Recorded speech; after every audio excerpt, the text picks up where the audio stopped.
আসলেই মানুষের অবস্থানকে মূল্যায়ন করে, ভিতর থেকে মানুষকে শুধু মূল্যায়ন করে আল্লাহ রাব্বুল আলামিন।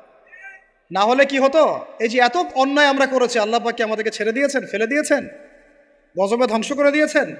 এই যে আল্লাহ পাক যে আমাদেরকে মহব্বত করেন, ভালোবাসেন, তার প্রমাণ এগুলো। আল্লাহ পাক চান যে আমরা যেন ফিরে আসি। আল্লাহ পাক বলছেন সারা দুনিয়ার সমান গুনাহও যদি সে করে ফেলে, আসমানের সমানও গুনাহ করে ফেলে, খালি তওবা করে ফিরে আল্লাহকে বলবে আস্তাগফিরুল্লাহ আল্লাযী লা ইলাহা ইল্লা হুয়াল হাইয়ুল কাইয়্যুম ওয়া আতুবু ইলাইহি। আল্লাহ পাক বলছেন খালেস তওবা করলে গুনাহ তো মাফ করে দিবই, আগের গুনাহগুলোকে নেকি দিয়ে পরিবর্তন করে দিব। এটা ভালোবাসা না? আল্লাহ পাক সৃষ্টি করেছেন আমাদেরকে ভালোবেসে।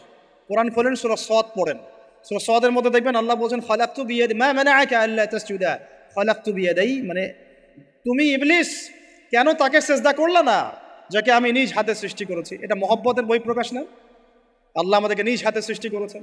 আল্লাহ পাকের হাত কেমন এটা আমরা ব্যাখ্যা করতে যাব না, এর হাতের অর্থ কি সেটাও ব্যাখ্যা করার তাওয়িল করার দরকার নাই। কোরআনে আসছে যেভাবে সেভাবে আমরা ঈমান রাখবো, ঠিক আছে ভাই? এখানে আবার অনেকে অনেক তালগোল পাকায় ফেলে এবং বিভ্রান্ত হয়ে যায়, এদিকে যাওয়ার দরকার নাই। এখানে বোঝানো হচ্ছে আল্লাহ রাব্বুল আলামিন আমাদেরকে মহব্বত করে সৃষ্টি করেছে।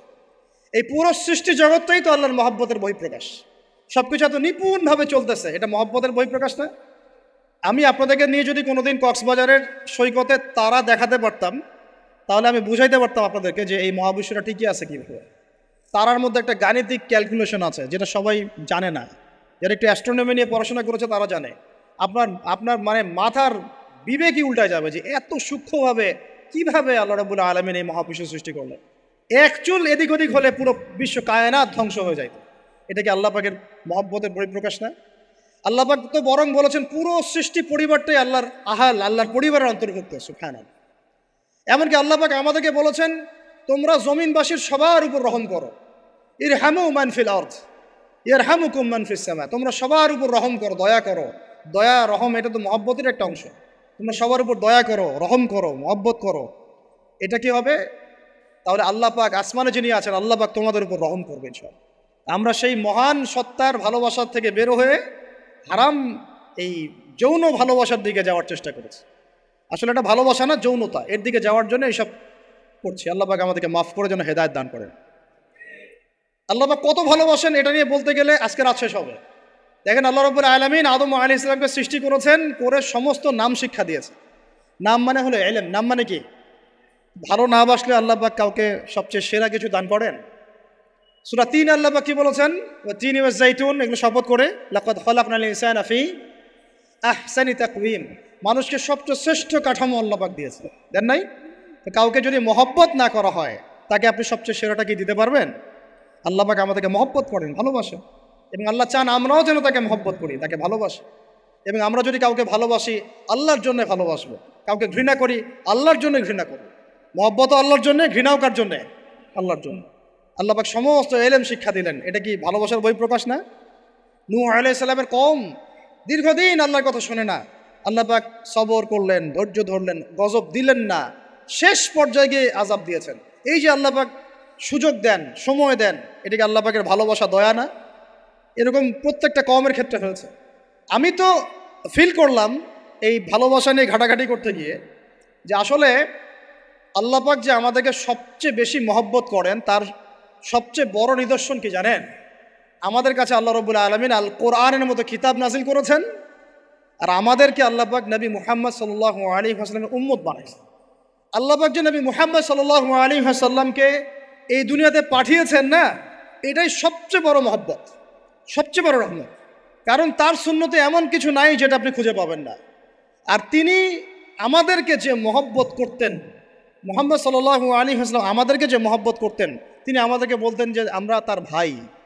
আমরা তার কি ভাই? মানে কি মায়ের পেটের ভাই? এটা বোঝানো হয় নাই।